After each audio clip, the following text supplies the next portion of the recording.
ওম নমো ভগবতে বাসুদেবায়। হরে কৃষ্ণ, রাধে রাধে। নমস্কার দর্শক শ্রোতা। 2026 সালে পুরুষোত্তম মাসের শ্রী পদ্মিনী একাদশী ব্রত কবে পালন করতে হবে পারণ সহ পূর্ণাঙ্গ সময়সূচি, শ্রী শ্রী পদ্মিনী একাদশী ব্রত মাহাত্ম্য কথা, পুরুষোত্তম মাসের একাদশীর বিশেষ বিধিনিষেধ আজকের পর্বে দেখবেন বিস্তারিত। আশা করি সকলেই পরমেশ্বর ভগবান শ্রীকৃষ্ণ কৃপায় ভালো আছেন। সনাতন ধর্মে অত্যন্ত পবিত্র ও গুরুত্বপূর্ণ এই একাদশী পদ্মিনী একাদশী। অন্যান্য একাদশী যেমন প্রতি মাসে দুবার কৃষ্ণপক্ষ শুক্লপক্ষে আসে, পদ্মিনী একাদশী ঠিক তেমন নয়। এটি কেবল পুরুষোত্তম মাস, অধিমাস বা মল মাসেই আসে বা অনুষ্ঠিত হয়, যা সাধারণত প্রতি 3 বছর পর আসে। এই একাদশী পুরুষোত্তমী একাদশী নামেও পরিচিত। মলমাস, অধিমাস বা পুরুষোত্তম মাসে শুক্লপক্ষের এই একাদশীকেই পদ্মিনী একাদশী বলা হয়। 2026 সালে এই পদ্মিনী একাদশী পালন করতে হবে ইংরাজির 27শে মে, বাংলার 12ই জ্যৈষ্ঠ বুধবার। পুরুষোত্তম মাসে পদ্মিনী একাদশী পালনের সঠিক নিয়ম স্বয়ং ভগবান শ্রীকৃষ্ণ যুধিষ্ঠির মহারাজকে বর্ণনা করেছেন পদ্মিনী একাদশীর মাহাত্ম্যে। এই একাদশীর মাহাত্ম্য শ্রবণ করুন। ওং নমো ভগবতে বাসুদেবায়। স্মার্তগণ পুরুষোত্তম মাস বা অধিমাসকে মলমাস বলে।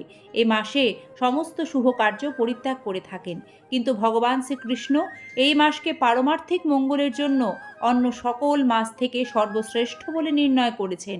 তিনি নিজের নাম অনুসারে এই মাসের নাম পুরুষোত্তম মাস রেখেছেন। যুধিষ্ঠির মহারাজ শ্রীকৃষ্ণকে বললেন, হে জনার্দন, আমি বহু ধর্ম ও ব্রতের কথা শ্রবণ করেছি। এখন পুরুষোত্তম মাসের সর্বপাপ বিনাশিনী ও পুণ্যদায়িনী শুক্লপক্ষীয় পদ্মিনী একাদশীর কথা আমার কাছে বর্ণনা করুন, যা শ্রবণ করলে পরম পদ প্রাপ্ত হওয়া যায়। ভগবান শ্রীকৃষ্ণ বললেন, দশমীর দিন থেকেই ব্রতের শুরু হয়। কাঁসার পাত্রে ভোজন, মুসুর, ছোলা, শাক এবং অপরের অন্ন ও আমিষ দশমীর দিন বর্জন করতে হয়। পরের দিন প্রাতঃকৃত্যের পর সুগন্ধি ধূপ, দীপ, চন্দন আদি দিয়ে ভগবানের পূজা করতে হয়। রাত্রিতে জাগ্রত থেকে ভগবানের নাম ও গুণ কীর্তন করতে হবে।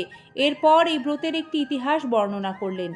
এক সময় রাজা কার্তবীর্য লঙ্কাপতি রাবণকে পরাজিত করে তাঁর কারাগারে বন্দী করে রাখে। পুলস্ত্য মুনি রাজার কাছে রাবণের মুক্তি কামনা করেন।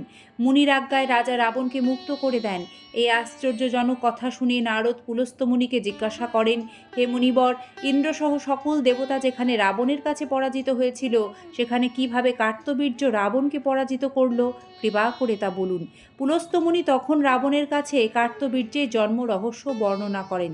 ত্রেতা যুগে হৈহয় বংশে কৃতবীর্য নামে এক রাজা ছিলেন। মহিষ্মতিপুরে তার রাজধানী ছিল। রাজার 1000 পত্নী ছিল, কিন্তু রাজ্যভার গ্রহণের মতো কোনো পুত্র রাজার ভাগ্যে হয়নি। দেবতাদের আরাধনাতেও সুফল মেলেনি তার। অবশেষে সাধুদের আজ্ঞানুসারে বিভিন্ন ব্রত পালন করলেন তিনি। তথাপি রাজা ছিলেন অপুত্রক।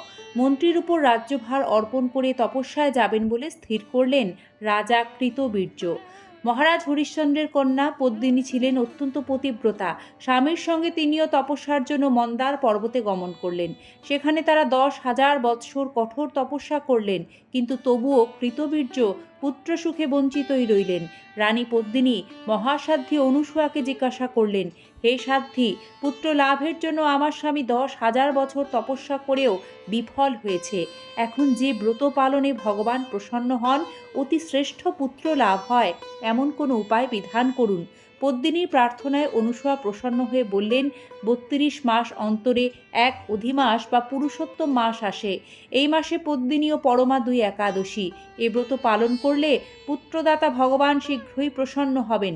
অনুসূয়ার নির্দেশে পদ্মিনী পরম শ্রদ্ধায় এই একাদশী ব্রত পালন করলেন। সেই ব্রতে সন্তুষ্ট হয়ে স্বয়ং ভগবান গরুর বাহনে আরোহণ করে পদ্মিনীর সম্মুখে উপস্থিত হলেন। ভগবান বললেন, হে ভদ্রে, আমি প্রসন্ন হয়েছি। পুরুষোত্তম মাসের সমান কোনো মাস আমার প্রিয় নয়। এ মাসের একাদশী আমার প্রিয়। তুমি সেই ব্রত যথাযথ পালন করেছ, তাই আমি তোমার ইচ্ছা অনুরূপ বর প্রদান করব। ভগবানের স্তব করে রানী বললেন, হে ভগবান, আমার স্বামীকে আপনি বর প্রদান করুন। ভগবান তখন রাজার কাছে এসে বললেন, হে রাজেন্দ্র, আপনার অভিলাষিত বর প্রার্থনা করুন। মহানন্দে রাজা বললেন, হে জগৎপতি মধুসূদন, দেবতা, মানুষ, নাগ, দৈত্য, রাক্ষস আদি কেউ তাকে পরাজিত করতে পারবে না। এমন পুত্র আমি আপনার কাছে প্রার্থনা করি। রাজার প্রার্থনা অনুসারে বরদান করে শ্রী ভগবান হরি বিষ্ণু অন্তর্হিত হলেন। রাজা পত্নী সহ স্বগৃহে ফিরে গেলেন। যথাসময় রানী পদ্মিনীর গর্ভে মহাবলশালী এক পুত্রের জন্ম হয়। মহারাজ কৃতবীর্য পুত্রের নাম রাখেন কার্তবীর্য। ত্রিলোকে তার সমান কোনো বীর ছিল না, তাই দশানন রাবণ তার কাছে পরাজিত হয়। একাদশী পালন করতে গেলে দশমীর দিন থেকে সংযম করবেন। দশমীর দিন অন্ন গ্রহণ করে রাত 12টার মধ্যেই দাঁত ব্রাশ করে নিতে হবে, কারণ একাদশীর দিন কোনো রকম প্রসাধনী ব্যবহার করা যায় না। একাদশীর দিন শুধু ব্রহ্ম মুহূর্তে ঘুম থেকে উঠে স্নান করে শুদ্ধ বস্ত্র পরে ভগবানের মঙ্গল আরতিতে অংশগ্রহণ করবেন। একাদশী সংকল্প মন্ত্র উচ্চারণ করবেন। একাদশীর দিন 5 প্রকার রবিশস্য ও তার থেকে তৈরি সকল প্রকার খাবার নিষিদ্ধ, তাই এগুলি খাওয়া যাবে না। অনুকল্প হিসেবে গোল আলু, মিষ্টি আলু, চাল কুমড়ো, পেঁপে, কাঁচা কলা, বিভিন্ন ধরনের বাদাম, ফল মূল, দুধ, সাবু, পানি ফলের আটার পুরি এইগুলি ভগবানকে তুলসী পাতা দিয়ে ভোগ নিবেদন করে তবেই তা অনুকল্প প্রসাদ হিসেবে গ্রহণ করা যেতে পারে। একাদশীর পরদিন অর্থাৎ দ্বাদশীর দিন এই একাদশীর পারণ সম্পন্ন করবেন।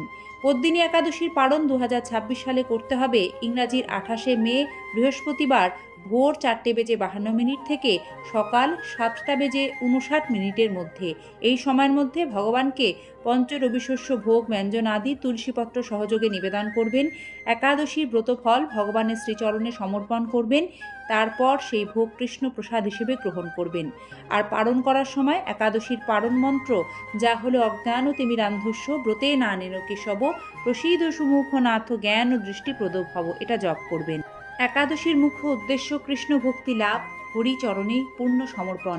তাই একাদশীর দিন ক্রোধ, পরনিন্দা, পরচর্চা, মিথ্যা ভাষণ, দুরাচারী সহবাস, নেশার বস্তু গ্রহণ সম্পূর্ণরূপে নিষিদ্ধ। জয় শ্রী পদ্মিনী একাদশী কি জয়। জয় পুরুষোত্তম মাসের জয়। হরে কৃষ্ণ কৃষ্ণ কৃষ্ণ হরে হরে, হরে রাম রাম রাম হরে হরে। শুভ পদ্মিনী একাদশী। শ্রীকৃষ্ণ কৃপায় সকলের মঙ্গল হোক।